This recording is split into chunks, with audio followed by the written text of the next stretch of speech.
వయసు పెరిగే కొద్దీ బ్యాక్ పెయిన్ ఎందుకు వస్తుంది? మనలో చాలామంది 30 ఏళ్లు దాటిన తర్వాత తరచూ నడుము నొప్పి, వెన్ను నొప్పి అనుభవిస్తుంటారు. కానీ, దీని వెనుక ఉన్న కారణాలు చాలామందికి తెలియవు. శరీరంలో వయస్సు పెరిగే కొద్దీ ఎముకలు, కండరాలు బలహీనపడతాయి.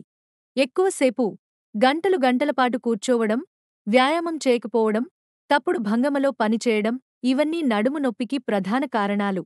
డిస్క్ మధ్యనున్న ద్రవం కరిగిపోవడం వలన ఎముకలు ఒకదానిని ఒకటి రుద్దుకోవడం మొదలవుతుంది.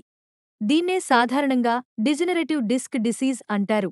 అలాగే అధిక బరువు, ఒత్తిడి, నిద్రలేమి, శరీరంలో నీటి లోపం కూడా నడుము నొప్పిని పెంచుతాయి.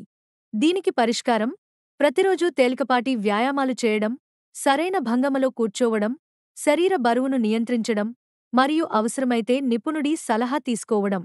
ఇలాంటి మరెన్నో ఆసక్తికరమైన సమాచారం కోసం మా ఛానల్ను సబ్స్క్రైబ్ చేసుకోండి.